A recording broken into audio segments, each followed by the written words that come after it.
Hey everyone, welcome to a new day and welcome back to the channel. It is Sunday afternoon and here where we live it's only like 60 degrees and very quickly creeping down to the 50s. So yeah, we were inside the house for the last 2 days, which was Thursday and Friday, and Thursday, Friday, and Saturday. So the last 3 days.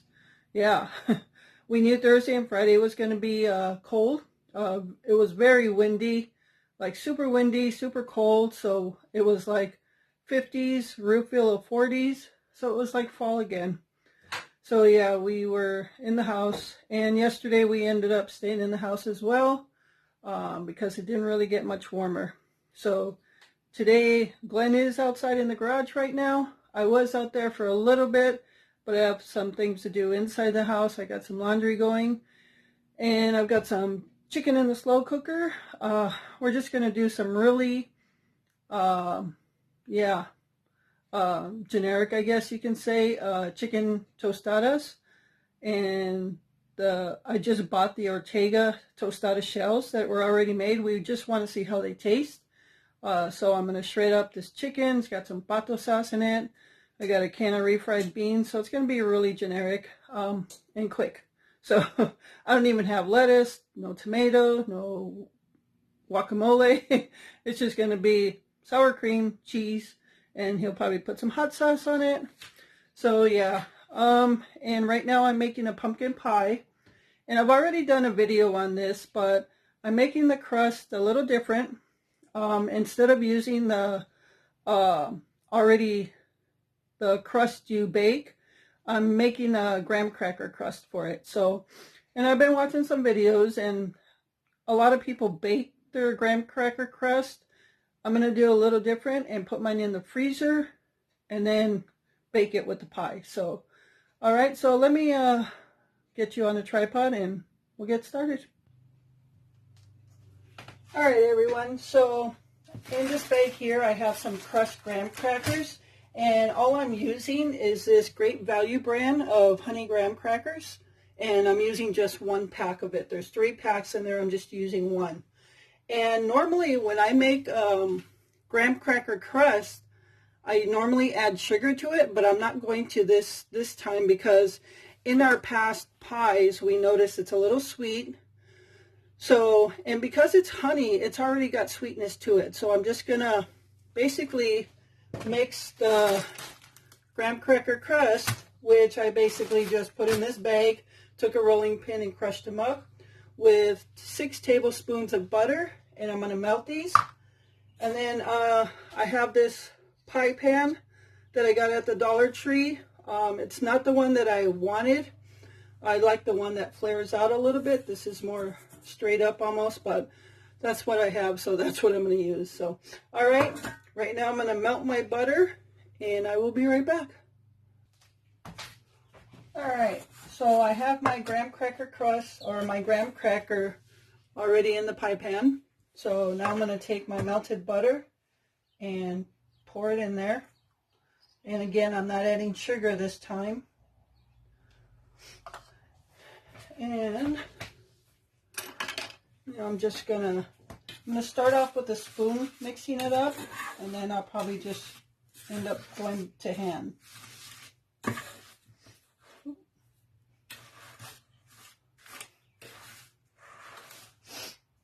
Okay, so that's as far as I'm gonna get with the spoon.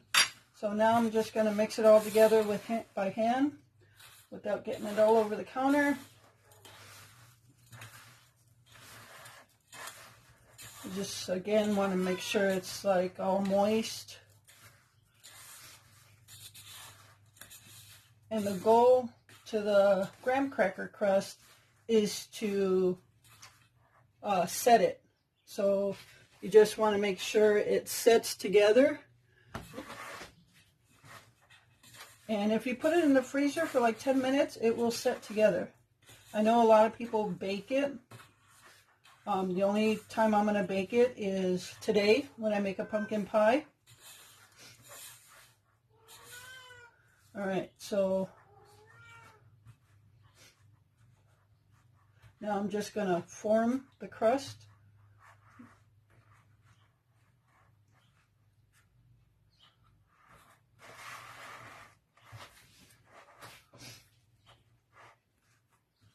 Hope everybody had a great weekend. Today is Sunday. It's coming to an end.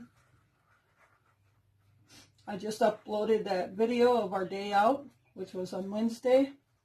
And that video took me overnight to get it uploaded with our super slow internet. Yeah. So I hope you enjoyed that video.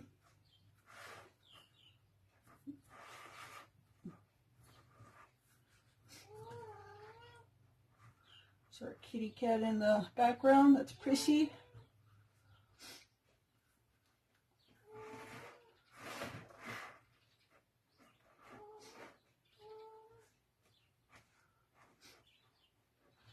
Alright, I'm going to go ahead and finish forming this. I won't put you through all the torture of watching it. Okay, so here is the pie crust that I formed. I'm going to go ahead and throw this in the freezer for 10 minutes, let it set. And meanwhile, I'm going to bring out the ingredients for the pumpkin filling. Alright everyone, so here are the ingredients that I'm going to use for this pumpkin pie recipe. If you've been with me for a while and you already saw that pumpkin pie video, and that was a long time ago, I think I made a taco pizza on the same video, then you know how I made the pumpkin pie, but there's a lot of new subscribers and new viewers, so I just thought I'd do it again. And because I'm using the graham cracker crust, that makes it a little different. So, alright, so all I'm going to use is this can of pure pumpkin. Yeah, just make sure it's pure pumpkin and not pumpkin pie filling. And this is just your 15-ounce can. And a lot of people put different ingredients like sugar, eggs, nutmeg, and all that stuff. All I'm going to do is put in a can of sweetened condensed milk. And if you like cinnamon, throw some cinnamon in. And that is it. Super easy recipe. I've done it twice and it's really good. So honestly, if you can do it this easy, why not?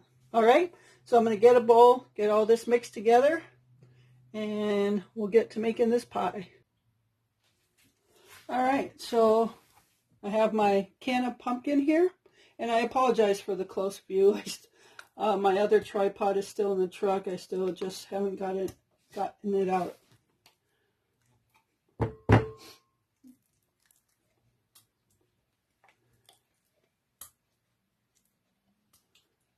Alright.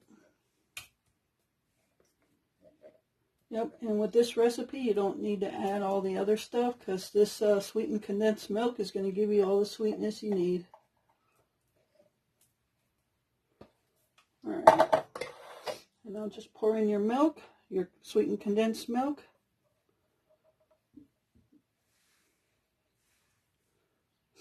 Try to get it all out of there.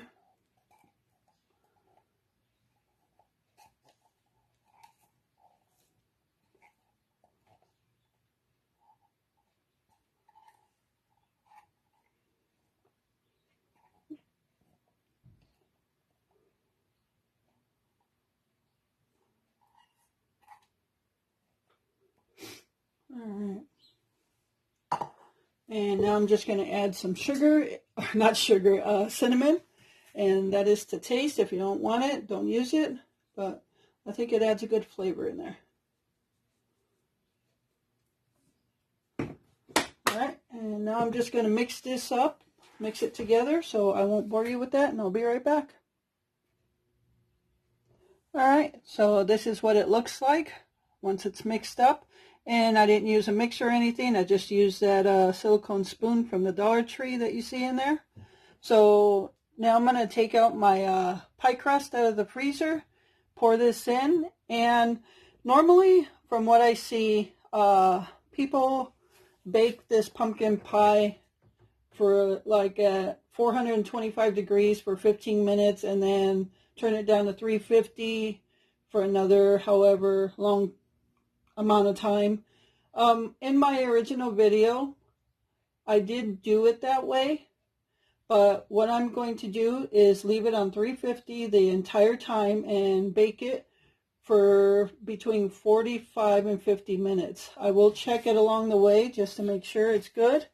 But that's how I'm going to bake it. And we'll see how it comes out. If it comes out great, if it doesn't, oh well, we tried. And then we know for next time. All right, let me grab the crust and we'll get going. Okay, so you can see the crust there. It's pretty well set, not moving, not spreading apart. So, all right, so let's pour this pumpkin filling into it and get it in the oven.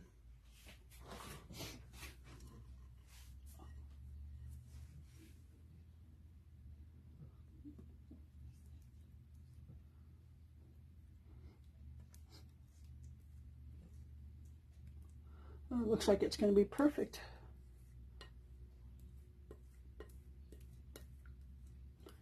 Scraping all that I can out of it.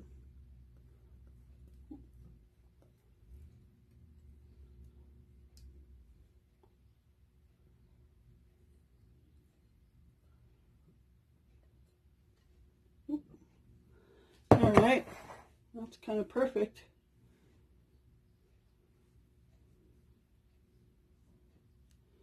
Yes, I washed my hands. All right, so there it is. Now I'm going to put this in the oven. My oven is already preheated. So let's get it in the oven. I'm going to put the timer for 35 minutes and then I'll check it. And I don't want to open the oven too much to let that heat out. So I'll just turn on the oven light, see what it looks like, and just add more time from there. All right, so stay tuned and we'll see how this comes out. All right, everyone, so the pumpkin pie is done. So there it is. Now, the way I did it, the crust, the graham cracker crust, browned nicely. It didn't burn. You can see around there. It's a little darker brown, but it's not black. You can see it's just nicely browned. And the pumpkin, it is set now. It's not jiggling or anything. So, again, this came out good. Hopefully it tastes good, but I don't see why it wouldn't. So we'll do a taste test later on when it cools off. But, yeah, all I did was make the graham cracker crust with the graham cracker and the melted butter. And then I set it around the pie pan, and then I froze it for like 10 minutes, and it's set together. I did not pre-bake it, just for the sake of also not wanting it to burn, because you pre-bake it and then you bake it again when you put the pie in. So if you just put it in the freezer for like 10 minutes, it will set together. So I just, I had it on 350 the entire time for like 45 to 48 minutes. That's it. That's all I did. So yeah, I'm happy with the way it looks, and I'm sure it's going to be really good. So we'll do a taste test later on, but I just wanted to show you how it looks. And I know I said in my last little grocery haul where I bought some desserts, store-bought desserts, I said now that it's outside time, I'm not going to be in the house making desserts as much because I don't want to be in the house as much or whatever. But I guess when it comes down to it, homemade desserts are the best. And I guess I can't just bring myself to not make some desserts. So yesterday I made some peanut butter cookies, and they were delicious. They were really soft. Let me see if I can get some here for you.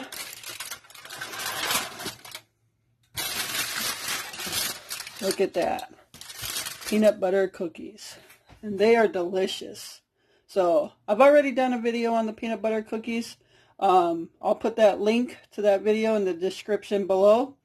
But these cookies are delicious. I don't say that about any of my food, but these peanut butter cookies that I make, these are the only ones I'll eat. I don't buy store-bought peanut butter cookies. I just don't. I make them myself. So they are delicious.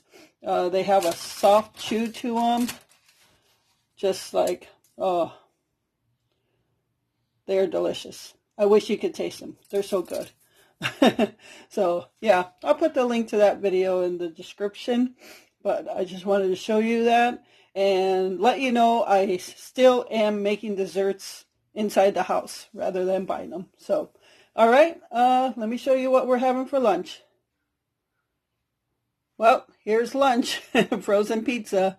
So I don't know if you remember some time back, I don't know, maybe a month, 2 months ago, I did a haul where I had coupons for these Roma pizzas for $1 something a piece, and I bought like 4 of them.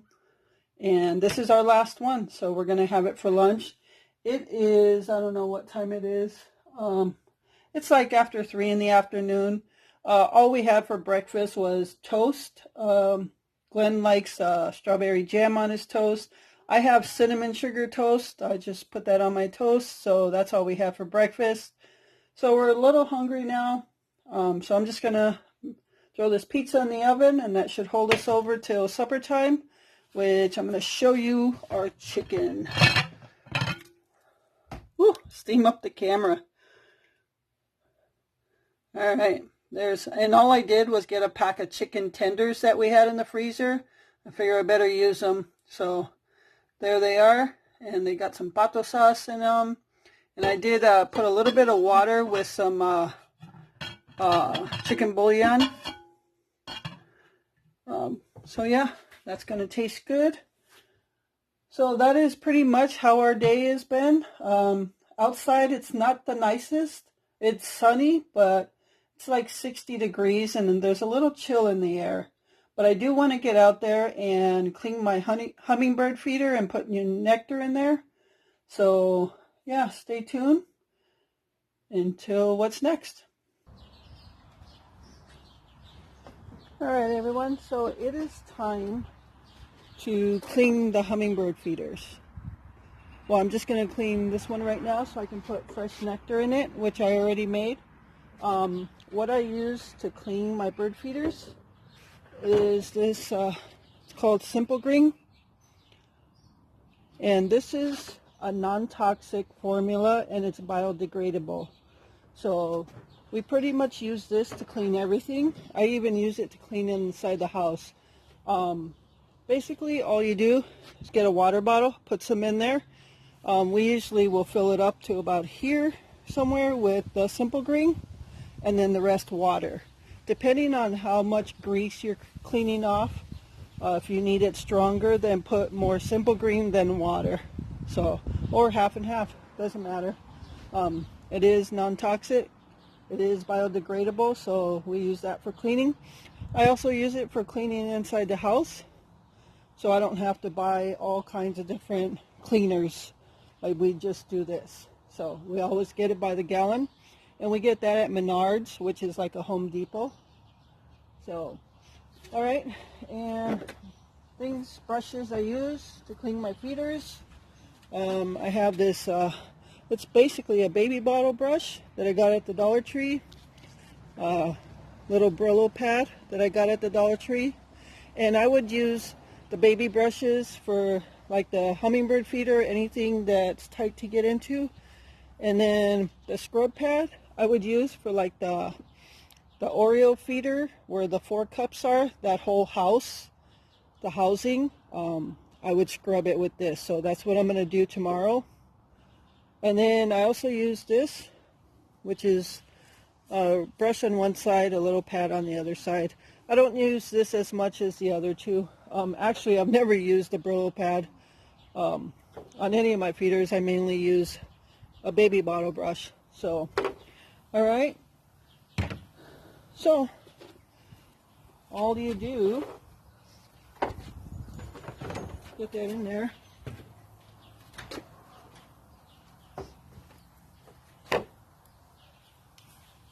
And basically all I do is water it down.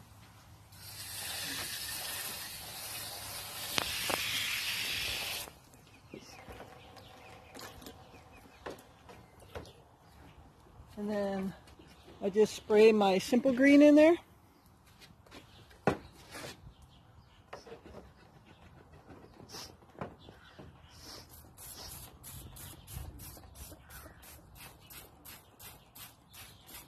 And then you just let it sit for like a couple seconds, like 30 seconds.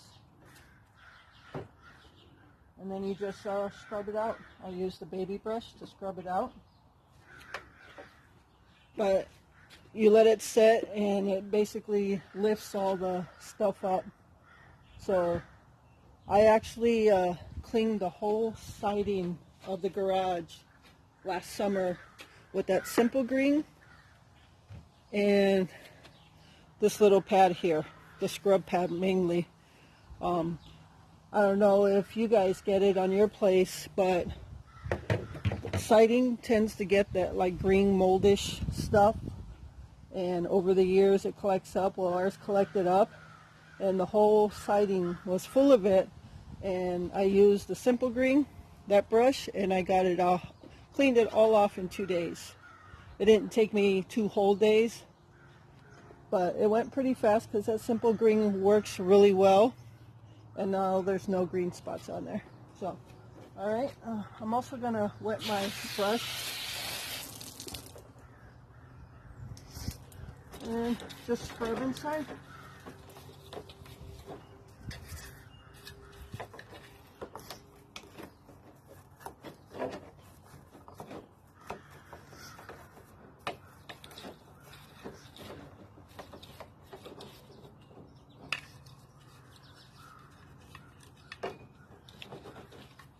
I have another project coming up with bird feeders. Now the spring spring feast has pretty much come and gone. Once we went camping, came back, I haven't seen any grosbeaks or, you know, some of those migratory birds. Orioles are in and out. Hummingbirds usually stay throughout the summer, but they're probably telling me to clean the feeder so and put some new stuff out.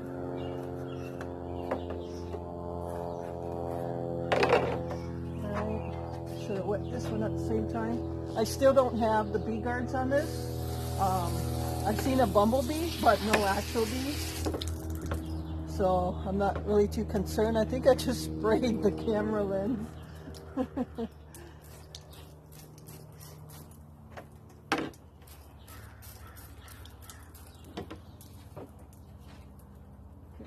Just rinse this one out. I have there's a small hole in the hose, and that's what sprayed the camera lens. I'm going to have to Gorilla tape that.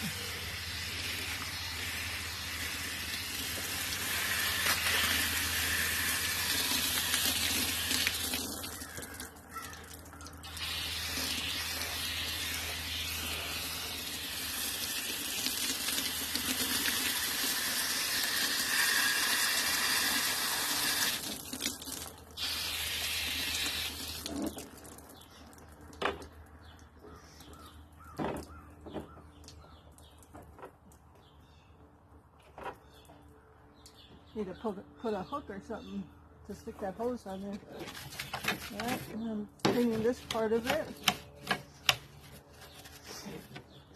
Well, I tell you this, oh, there goes the hose. This weather has been nuts. Like I said, the last couple days, it's been 50s, feeling like the 40s. At 5 o'clock this morning, it was 38 degrees. Now tomorrow's supposed to be back up to 70 or 71. We're hoping for 70 with no wind.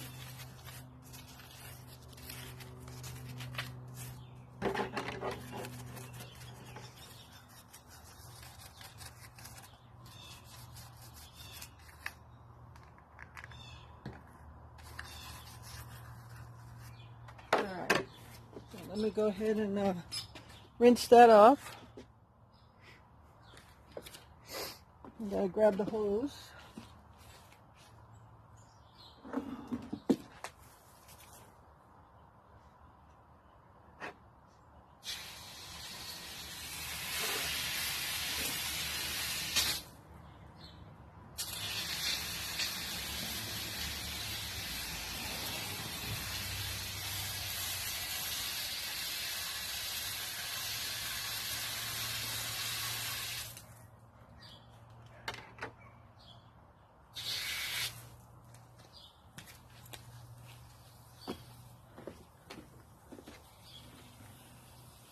Okay, so that one's done. I'm going to go get the nectar, fill it back up, and get it out there in case a hummingbird comes along. So stay tuned. Okay, stupid me, forgot to press the record button again, but I just filled up this feeder and it's ready to go, so I'm going to go put it out there and hope for some hummingbirds to come back and get some. Alright, so that's basically how I clean my feeders and what I use to clean them. So I have a whole bunch of feeders to do, but I just wanted to show you how I did it. So, alright folks, so here are our tostadas. Again, these are Ortega tostada shells, and got some beans and chicken. These are basically minimal tostadas. Putting some sour cream on there right now. Again, I don't have the lettuce or tomato or the guacamole. Glenn's using some hot sauce. But this is quick. And I'm just going to throw some cheese on there. So when we do the dessert, when I cut the pumpkin pie later, I will give you our thoughts on these tostada shells. So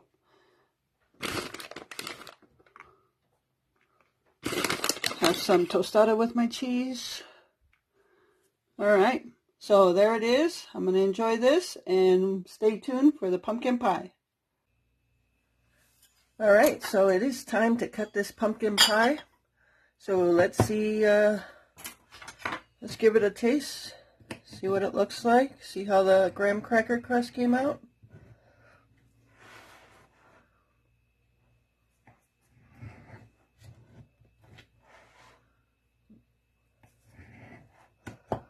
And when I went to the dollar store the last time, got one of these pie slice thingamajigs to pick up the pie slices.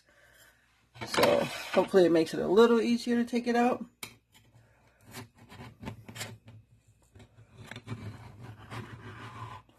Oh yeah.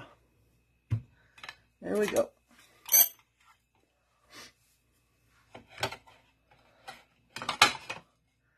Alright, there we go. There's the piece of pumpkin pie. Came out pretty good. Looks like the corner got left in there, but that seems to be a lot of graham cracker crust.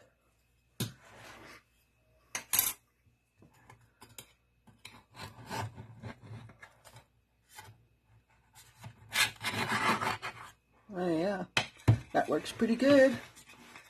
Alright, excuse the crumbs. Okay, that looks pretty good to me.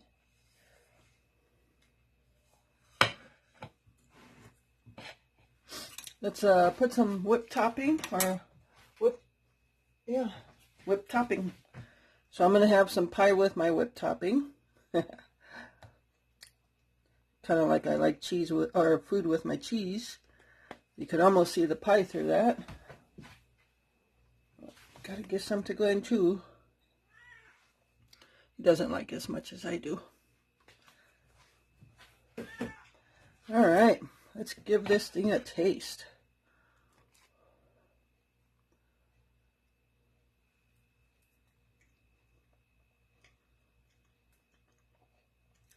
That's delicious. That is good pumpkin pie.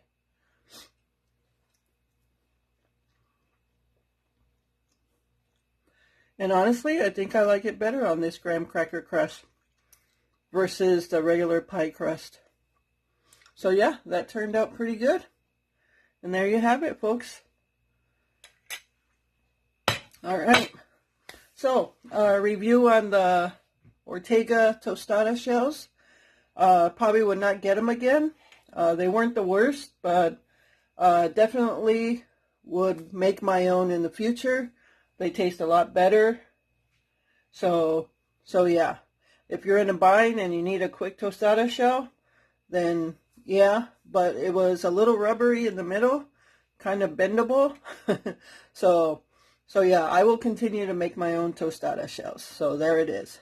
It wasn't the worst, but it didn't taste the greatest either. So I'm going to enjoy this pumpkin pie.